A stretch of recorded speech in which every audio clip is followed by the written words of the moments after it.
Hey there folks, Luke here with the Outdoor Gear Review. I hope you're all doing well. Today for this episode, this is Bushcraft Basics, and we're going to continue on with our camp kitchen setups.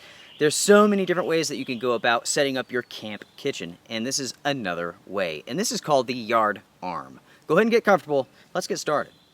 Now with the Yardarm Camp Kitchen, there's a number of different ways to set this up, and I'm going to show you two different ways.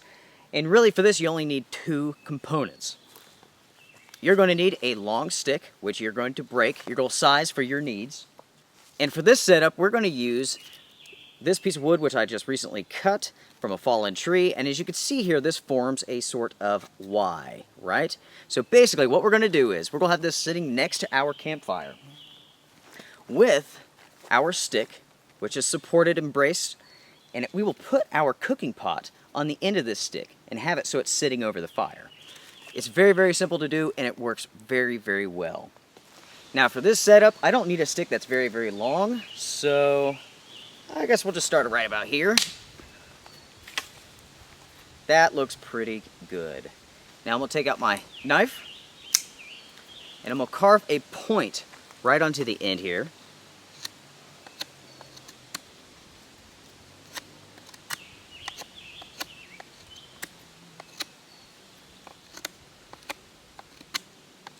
Choking down on the blade. Doesn't have to be very sharp. So now that we have the stick ready, let's move back to that Y piece of wood. So we're going to take our Y piece of wood. We're going to get it centered nice and good, just like this, right next to wherever you would have your fire pit, wherever you have your fire. Now, of course, this can be scaled. You can scale this for any size fire pit, or you could just go small all the time. So you can have a big rocket fire and just simply scrape in some of the coals to the side and heat your water that way, cook your food. Now, as you can see here, I have a pile of ashes, and that's because I just used this setup to cook my lunch. And it really does work well. So, I'm going to take my piece here, my Y piece of wood, and I'm going to point that Y towards where I'm going to have my fire.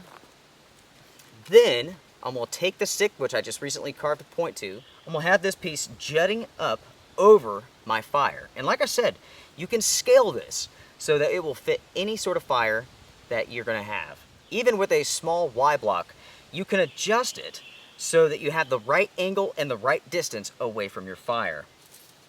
So as you can see, you can angle it up higher, just like this. You could drag it down, just like that. Say if your fire was lower. It's really whatever you want to do. Now for myself, let's see, get the placement right. I want to hang it from right about here, I think. That looks pretty good. So I'm going to take my knife one more time, and I'm going to carve a notch into this. So when I put my water on this, my pot, it doesn't slip and slide around.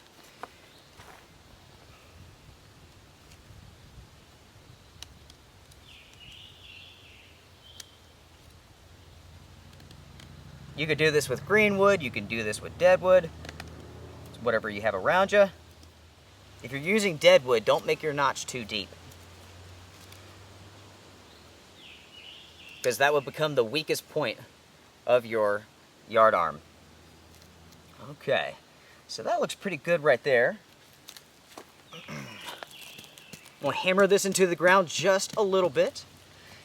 Now, like I said before, there's many different ways that you can go about this. This is just one way. You can hammer it into the ground, or let's say the ground is too hard. It's in the middle of the winter.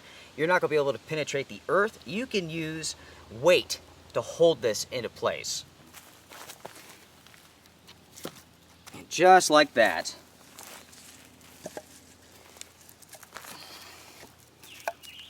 The yardarm is now weighted down, so I mean, it's not going to go anywhere.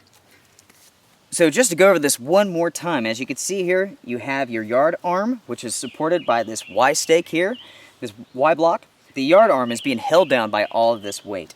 Right here we have our notch, so when we slide our pot onto this, it's not going to be sliding around, right?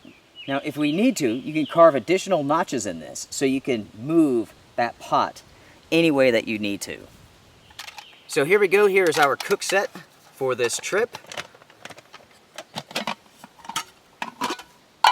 Fantastic cook set too. you have that nice handle on it. So let's say we started our fire right here. We could slide this over and put it right there. And as you can see, I mean, that's going to support it just fine. If you want to take your knife and make those grooves just a little bit sharper so it's really, really secure, you definitely can. But I think that's going to be perfect. So you can have a small fire right here. You can boil your water. And like I said, you can always adjust this so that it really fits the needs, fits the size of your fire. And like I also said before, if you have a big fire and a small setup, that still works because you can just pull those coals, the smaller twigs and stuff over to the side and you'll be just fine. Check out that setup. Very, very simple to do. Yardarm, notch, pot right over your fire. Braced by the Y block. You can use anything for this. You don't have to use a Y block. You can use a stick, you can use a pile of rocks, you can use logs, whatever you need to just to get that right angle for you. And then that is being braced, secured, weighted down by all these logs here. Perfect. And you can use rocks, you can use dirt, I mean, whatever you need to. You can even use your backpack. Depending on how you have this set up, it's easily maneuverable. So let's say you have this over the fire, it's getting nice and hot, and you just simply had it weighed down. You could then adjust that just like so. So you can move it away from the fire, put it down, grab it, do whatever you need to do. It's a very good system for cooking over your fire. So my friends, for this episode of Bushcraft Basics, that's pretty much it. That is the Yardarm Camp Kitchen. Very effective, very easy to do. I mean, like I said, I just used that setup to cook my lunch. Just like that. If you guys have any questions for me, please feel free, drop me a line, let me know. Strength and honor, be well.